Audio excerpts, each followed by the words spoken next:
Iya, bisa. Salam Pak. Dan hari-hari.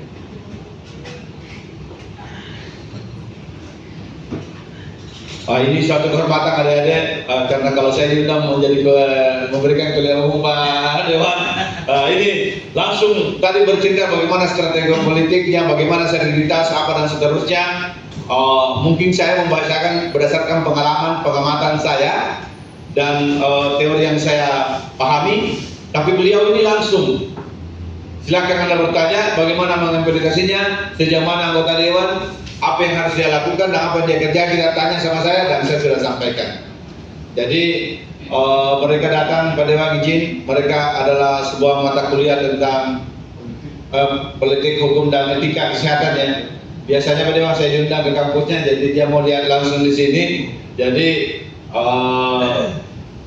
memang tujuan saya ini Pak Dewan, kalau tiba-tiba ada anggota Dewan yang ada atau bersedia suatu kesyukurannya berbagi pengalaman, kiat-kiat apa dan seterusnya.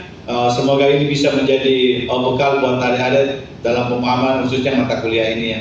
Baik Bapak Ibu sekalian yang saya hormati, untuk mempersingkat waktu, saya persilakan kepada Bapak anggota Dewan yang terhormat. Kami persilakan dengan hormat. Silakan.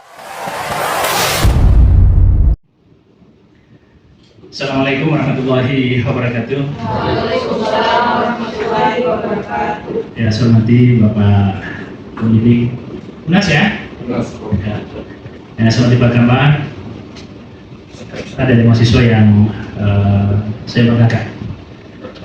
Alhamdulillah saya bersyukur bisa ketemu. Oh iya. Bisa ketemu dengan adik-adik semua. Saya juga alumni UNAS. Saya dari suku ya. Sokol. Oh, FKM. Saya dari Fakultas Ekonomi. Saya angkatan 98. Selesai tahun 2002 dan 2024 untuk magister saya juga di semua di UNAS. Saya tidak mengikuti dari awal apa yang dilakukan, tapi pada intinya adalah kalau ini adalah kuliah kunjungan dalam rangka mungkin memperluas wawasan pemahaman tentang seperti apa politik yang mungkin selama ini adik-adik saya mengenalnya pada perspektif teoritik. Mungkin sedikit memang saya juga dulu ketika kuliah kita sering juga menghabiskan waktu di jalan. Saya dulu masih botak tahun 98. Puncak reformasi tahun 98 itu saya sudah hadir di jalan pada saat itu, sehingga perjalanan kemahasiswaan saya itu banyak memberi penguatan-penguatan yang kemudian begitu penting ketika saya kemudian terjun langsung ke dalam politik praktis ini sebagai orang partai dan mendapat amanah mewakili masyarakat Kota Makassar di hati saya untuk duduk di DPRD Kota Makassar. Saya dari partai PKS, Partai Keadilan Sejahtera, dan apa yang bisa dibagi kepada dari semua, saya ingin mengatakan begini. Selepas kita kuliah, ada sebuah doktrin yang seakan-akan memenuhi kepala saya, yang kemudian ketika melihat sistem yang ada, saya harus mengatakan semuanya salah. Ada yang benar, semua salah. Ini mesti dilakukan perubahan besar-besaran. Dan waktu itu yang ada di kepala kita adalah orang-orang politik itu orang jahat. Politik itu kotor. Karena itu kalau tidak mau rusak jangan ditarik ke sana. Bahkan saya mendapat banyak nasihat. Karena saya kurang lebih 10 tahun ada di dunia akademik juga sebagai dosen. Ketika itu diminta, Pak Tono jangan kalau masih mau jadi orang, jangan juga politik. Rusak jadinya kalau berpolitik. Tetapi yang ada di pikiran saya adalah di negara yang menganut sistem demokrasi seperti di Indonesia ini, tidak ada satupun keputusan yang dijalankan di Republik ini selain itu adalah keputusan politik. Seluruh kebijakan-kebijakan pemerintah yang ada semuanya adalah kebijakan politik. Sistem yang ada inilah dari sebuah kebijakan politik. Nah, kalau kita kemudian menjauhkan diri dari sistem politik yang ada, apapun dia kondisinya hari ini, maka sama dengan memasrahkan diri dan menyerahkan semuanya kepada siapapun yang mau masuk dengan segala kepentingannya. Sehingga ada sebuah kesadaran di dalam hati saya, ternyata ini salah. Yang harus dilakukan adalah apapun kondisi sistem politik kita hari ini, sistem pemerintah kita pada saat itu, yang harus dilakukan adalah masuk ke dalam sistem ini dan kita perbaiki dari dalam. Kita tidak bisa memperbaiki sistem dari luar dengan kondisi yang sudah sedemikian rumit. Nah, maka saya memutuskan, yuk kita bergabung ke partai politik, dan kemudian dicalonkan oleh partai politik, dan kemudian hari ini duduk di DPRD Kota Makassar. Lalu ketika duduk apakah semua selesai? Tidak. Politik ini tarikan kepentingannya banyak dari semua, sangat kuat. Dan yang harus dilakukan adalah, dan itu menjadi tugas kami adalah bagaimana membangun kualitas perpolitikan kita, kualitas demokrasi kita menjadi semakin baik. Itu tugas bersama. Dan memang ini akan selalu terpulang kepada nawaitu kita, motivasi kita untuk masuk ke politik ini. Saya dengan segala kekacauan yang ada di politik kita, begitu banyak para politisi kita yang menghuni di penjara dan seterusnya, dan itu kadang membuat sebuah kekhawatiran yang besar. Tetapi bagi saya memang dari awal saya mengatakan, kalau mau masuk ke politik ini motivasinya karena ekonomi, tidak. Bahkan saya mengatakan, kalau mau menjadi politisi yang baik, politisi yang amanah, selesaikan dulu dapur, selesaikan dulu ekonomi. Kalau kita datang ke sini untuk mencari pekerjaan, maka sepertinya memang agak berat. Kita akan selalu berhitung dan terus berhitung untuk kepentingan ekonomi kita. Nah, berangkat dari situ saya berharap dan saya meniatkan diri saya bahwa menjadi politisi tanggung jawabnya besar, dan karena dia besar, maka saya ingin menitip pesan kepada semua. Saya tidak tahu apakah di antara adik-adik ini nanti akan menjadi apapun, tidak menutup kemungkinan juga ada yang menjadi politisi. Dan kalau itu yang menjadi tujuan adik-adik ke depan atau menjadi apapun, maka saya menitip 3 hal penting yang saya kira adik-adik perlukan dalam proses pembentukan proses adik-adik menuntut ilmu hari ini. Yang pertama, yang paling penting, dan ini menjadi modal dari setiap apapun yang kita lakukan ke depan adalah apa yang kita sebut dengan membangun kompetensi diri. Kompetensi diri itu adalah hal mutlak yang harus dimiliki oleh siapapun yang ingin merebut masa depannya menjadi lebih baik. Kompetensi itu meliputi beberapa hal. Yang pertama, orang disebut memiliki kompetensi kalau dia punya daya pikir yang kritis. Adik-adik selaku mahasiswa, mutlak Anda harus miliki itu. Jangan sekedar menjadikan kuliah ini sebagai rutinitas, tapi jadikan ini sebagai ajang untuk merefleksikan segala yang Anda dapatkan secara teoritik dengan memotret realitas sosial yang ada dan bangun daya kritis Anda untuk melihat setiap fenomena yang ada. Harus memiliki kompetensi pertama juga berpikir kritis. Yang kedua dari kompetensi ini adalah hari ini tidak cukup sekedar kita kritik apapun yang ada, tetapi sebagai orang yang terpelajar, orang yang berpendidikan, maka selain kritis, yang kedua adalah mesti mampu membangun kreativitas. Kritis harus diikuti dengan kreativitas. Kreativitas itu apa? Kreativitas itu adalah solusi dari apa yang selalu kita kritik, apa yang kita anggap salah, maka jalan benarnya harus kita tawarkan. Itu harus dimiliki oleh setiap kita sebagai bagian dari kompetensi kita. Ya, berpikir kritis, kemudian bertindak kreatif sebagai jawaban dari apa yang kita anggap salah, apa yang kita anggap tidak benar. Dan yang berikutnya, setelah kita memiliki kemampuan kritis, kita bisa bertindak kreatif, maka satu hal yang tidak kalah pentingnya adalah kemampuan Anda untuk membangun komunikasi. Komunikasi. Ternyata di dunia kerja ada semua. Itu tidak semua karena kecerdasan intelektual semata. Tetapi ternyata itu banyak juga dibangun dari kemampuan kita membangun jejaring melalui komunikasi yang kita lakukan. Ada di semua untuk menyongsong masa depan. Maka yang saya titik pertama adalah bangun kompetensi diri Anda yang meliputi kemampuan berpikir kritis, bertindak kreatif, dan bangun jejaring melalui komunikasi-komunikasi efektif yang kita bangun kepada siapa saja. Itu harus dilakukan. Itu yang satu poin pertama, apa yang saya sebut dengan kompetensi. Yang kedua adalah, dan ini tidak kalah pentingnya, Anda semua harus membangun dalam diri Anda apa yang disebut dengan integritas. Ini yang paling mahal.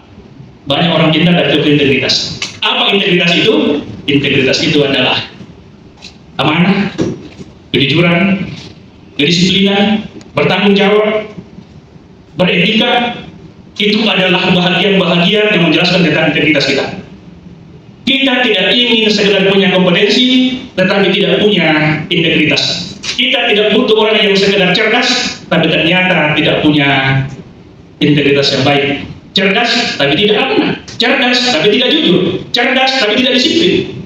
Yang kita mau adalah mereka yang punya kecerdasan dan punya disiplin tinggi. Punya kecerdasan dan punya kejujuran. Dia adalah orang yang amanah. Dia adalah orang yang menjaga nilai. Jujur, bertanggung jawab.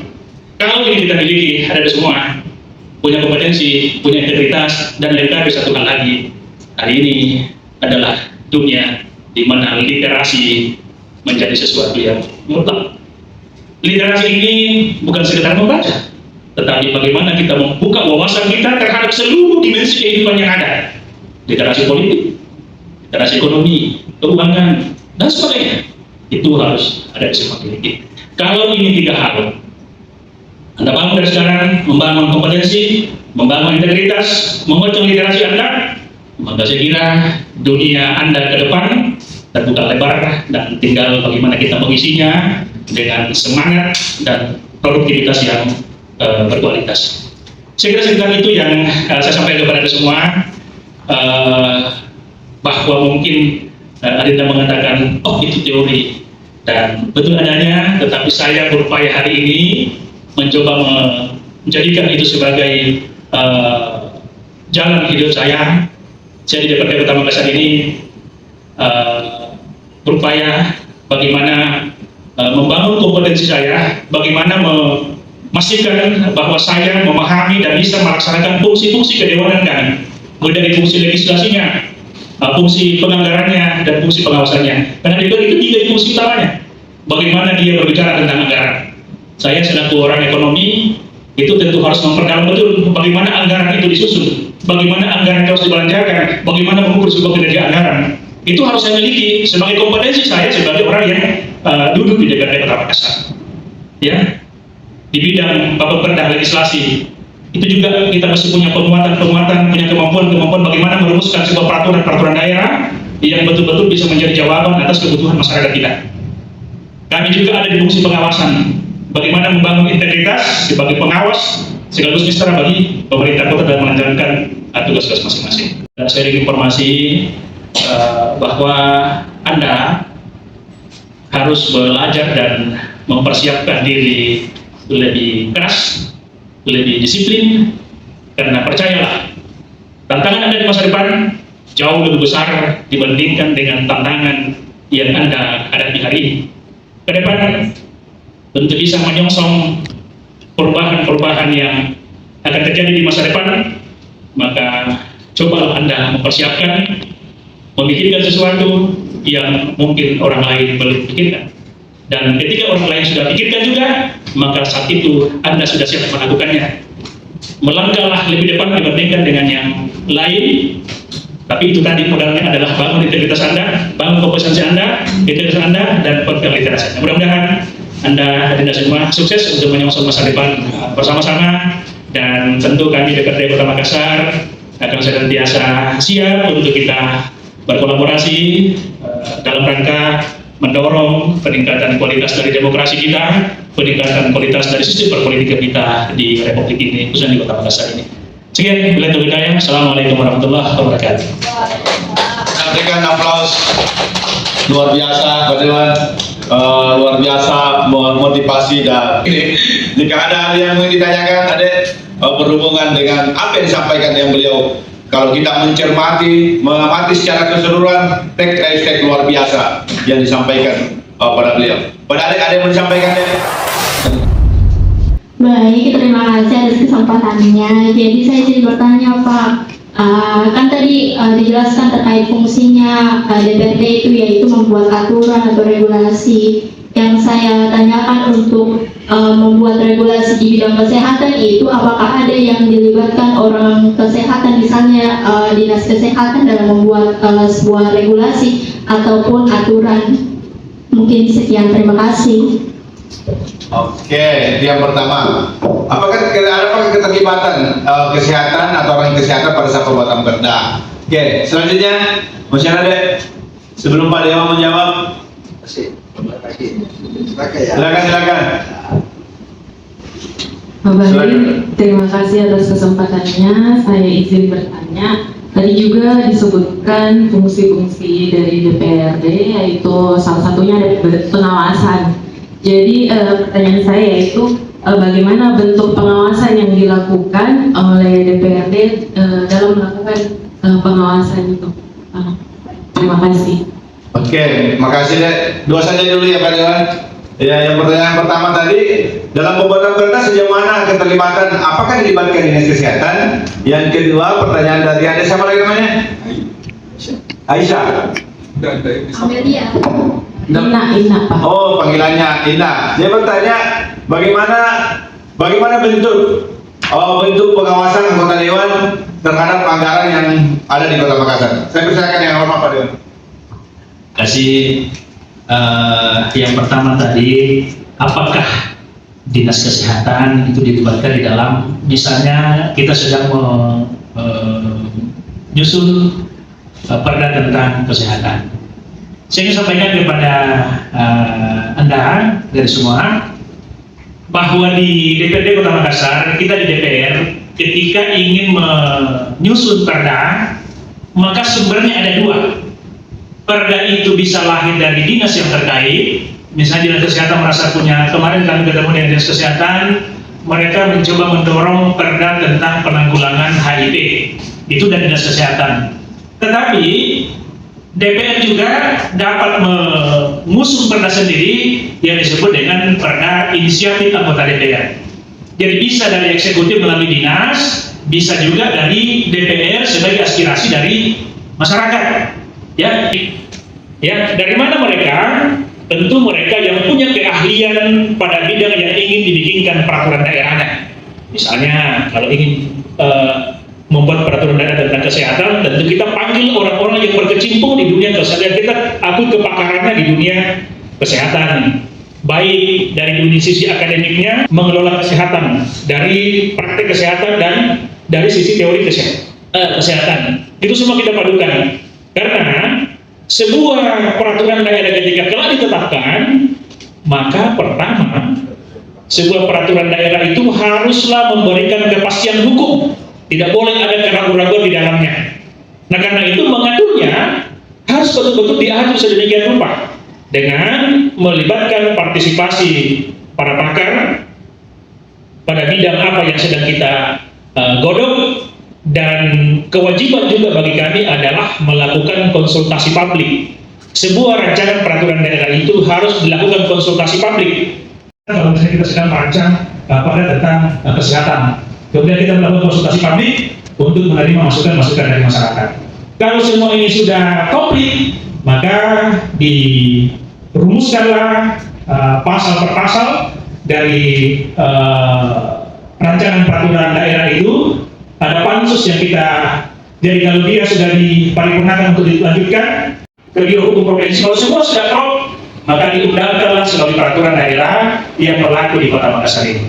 Sehingga memang kita butuh kepakaran dari setiap, dan tidak serta-merta ini kita bikin, itu melalui proses yang panjang. Sebuah peraturan daerah ketika diundangkan, maka dia mesti memberikan kepastian dan memberikan kemanfaatan bagi sebesar-besar kepentingan masyarakat kita. Kota Makassar itu tidak bisa dibelanjakan sebelum mendapatkan persetujuan dari DPRD Kota Makassar. Supaya apa?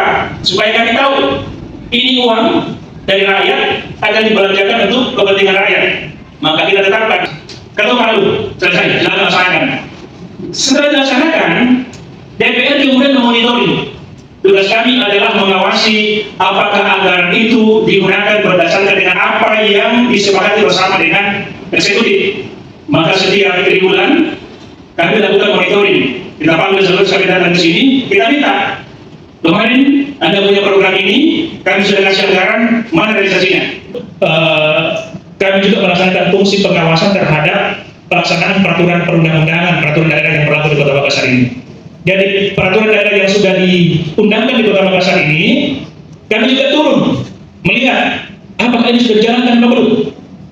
Ya, sehingga ada keseimbangan antara apa yang dilakukan oleh pemerintah kota itu tidak sembarangan dilakukan, tapi dalam pengawasan pemantauan oleh kami di DPRD Kota Makassar. 2025 ini nanti akan diminta pertanggungjawaban pemerintah kota setelah anggaran. Kami akan lihat apa yang Anda sudah lakukan dengan anggaran yang sudah kami sepakati di DPRD Kota Makassar untuk membangun kota ini. Dan sebagai sebuah pengawasan, maka tentu ada indikator-indikator yang kita tetapkan di dalam melakukan pengawasan itu. Kalau misalnya kita mengawasi pelaksanaan anggaran secara keseluruhan, maka dalam pembahasan anggaran di awal kita menetapkan apa yang disebut dengan asumsi makroekonomi. Apa isinya? Kita kasih anggaran sekian, di ujung tahun nanti kita kejar, kita harus capai, misalnya kita targetkan pertumbuhan ekonomi tahun 2026 6% misalnya, penganggurannya 9% misalnya, masyarakat miskinnya 8% misalnya, inflasinya sekian persen misalnya. Itu diputuskan di dalam awal pembahasan anggaran kita. Itu indikator yang kita ingin kejar. Nanti di akhir tahun kita tanya wali kota, Pak Wali, kemarin kita kasih anggaran, Pak Wali bilang kami ingin ekonomi tumbuh 6%. Sekarang berapa persen? Kita koreksi. Bapak mengatakan kemarin inflasi yang kita akan coba kendalikan akan ada di angka 1,7 misalnya. Berdasarkan apa yang kita proyeksi anggaran 2026. Apakah betul nanti inflasi kita ada sekitar itu? Sehingga pengawasan kita betul-betul terukur. Intinya adalah kita ingin memastikan bahwa pemerintah daerah melaksanakan tugas penyelenggaraan pemerintahan dan bersama-sama dengan kami melakukan fungsi-fungsi pengawasan sehingga tidak ada penyimpangan-penyimpangan, tidak ada arah kebijakan yang dibelokkan di luar dari apa yang kita sepakati di dalam pembahasan kebijakan anggaran di DPRD Kota Makassar. Terima kasih. Kita berikan aplaus ya kepada Bapak Anggota yang terhormat. Ini karena berbuang waktu ya, sudah mau kembali ke Yasian. Sekali lagi Pak Dewan, terima kasih pencerahannya, masukannya ini luar biasa ya Dewan. Nanti tidak mungkin ya ada jadi politisi menjadi anggota Dewan. Kita ingat kata-kata tadi, apa yang disampaikan tadi oleh Pak Dewan tentang bagaimana membangun integritas dan terdiri amanah, jujur, disiplin, dan etika dan tanggung jawab. Ini penting sekali. Jadi politisi kalau tidak memegang seperti ini, insya Allah dia akan pasti aman. Baik Bapak Ibu sekalian yang saya hormati, dengan berakhirnya seluruh rangkaian pertanyaan dan jawab diberikan oleh anggota Dewan, saya sebagai diundang di sini oleh Pak Dokter untuk memberikan beliau mengucapkan terima kasih. Izin Pak Dokter, kami siap diundang. Saya bersama Pak Dewan ini selalu bersedia untuk memfasilitasi Bapak Ibu semuanya yang kalau mau datang di sini untuk berbagi ilmu, karena kami juga saya sama dengan beliau, sama-sama akademisi. Ya, saya juga masih mengajar beberapa S2 sekarang juga Pak Dewan di UPRI dan di Nobel. Ini kebetulan kuliah tahun saja jadi. Baik, dengan berakhirnya seluruh rangkaian ini, sekali lagi saya mohon maaf. Wabillahi taufiq wal hidayah. Assalamualaikum warahmatullahi wabarakatuh.